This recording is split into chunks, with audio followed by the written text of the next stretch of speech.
Come on, Liza, I'll introduce you to the girls. Oh wow, there'll be a new girl introduced? Well, that's rare in South Park. I'm sure this will be followed up on, right? Right? Right? Welcome to all to Friendly Faces Everywhere. So yeah, I'm sort of behind schedule again, the season is actually over, and that's why I've decided that in the following South Park reviews, I'm just going to keep the summary section to a bare minimum. I don't really want to waste any time on it, since while it makes things easy to analyze and can bring some humor, it consumes a lot of time I want to spend on the actual analysis and interpretation.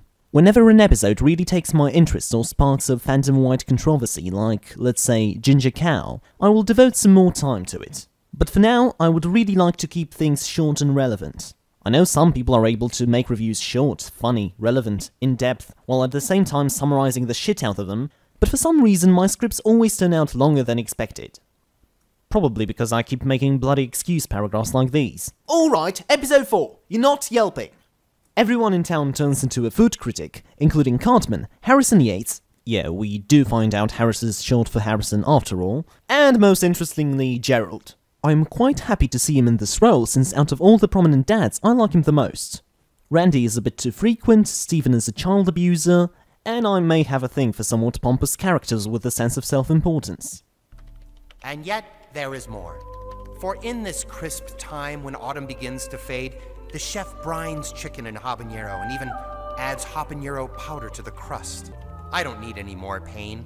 Hell, does anyone? Oh god. Gerald his own citizen. Well, either that or Shokugeki no Soma incarnate. And now I'm imagining Gerald foodgasming. Great. Also, apparently Arcs in Clown School. Is that a thing with adopted kids nowadays?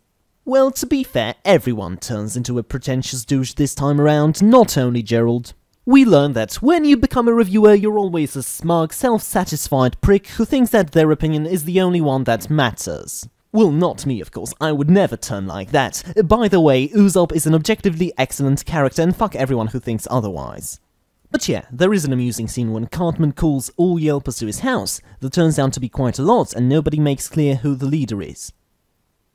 Okay, so, as long as there is one clear leader, then the rest of you can just follow. Yes! We are all different! I'm not. At the same time, we get introduced to an OC who had just moved to South Park in the last episode's Whole Foods montage. His name is David. My name is David. No, it's Kyle, judging from your voice. So Mexican Kyle's family owns a restaurant regularly harassed by Cartman, who apparently finds the town warm enough to walk around in a t-shirt and yet too cold to take his hat off. When the Yelpers take down Whistling Willie's, he, along with the rest of the kids and restaurant owners, decide to take a stand. At this point I would like to mention something. We don't find out about this until the 7th episode of the season, but apparently in between this episode and the last one, Sodo Sopa became the shady region of South Park again, while City Partown gained the gentrified status instead. When I first watched the episode, I thought Kim, Skeeter and the others doing okay, kind of went against Kim's dramatic character arc a week before. Does it seem like that now with the context of the entire season? I don't know. Maybe making the status of Sodo Sopa clear would have helped the narrative a bit. Keeping it ambiguous just seemed a strange choice to me. Overall, while I did like the episode, I think the plot was kind of wasted on Cartman.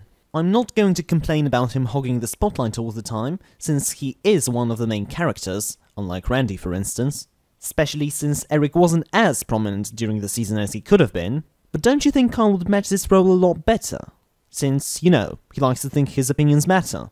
Granted, I don't know how this would fit into his character arc with speeches and the like, but it would have given him something to do other than being the straight man. I do like it that he takes Cartman bullying the Mexican version of him so personally though. It shows just how intense the Carl and Cartman feud can sometimes be.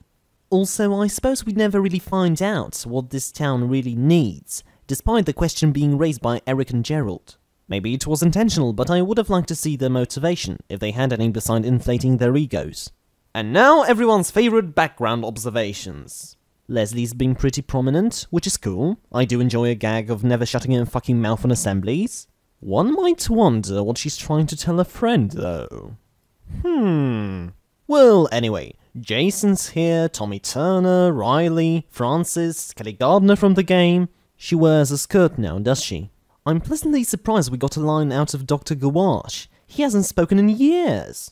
I haven't got much to say about David.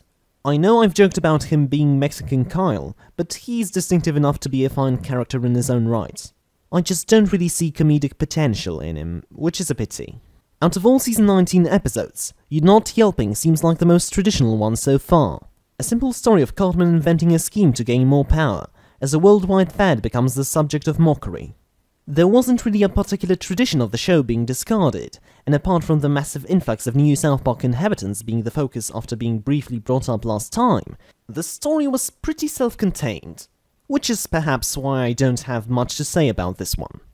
Perhaps one thing I can mention is that reviewing is a subject I've been waiting a long time for, and I'm sort of surprised they haven't tackled it a few years ago during the internet review craze. And while this isn't exactly what I expected, it's probably as close as it's going to get. Now if you excuse me, I must get back to imagining Gerald in a tentacle hentai. Good night, everybody.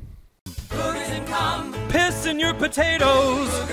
Some guy shit on your tomatoes. Alright, fancy food critic, looks like you've won. Now please enjoy all the burgers. Burgers.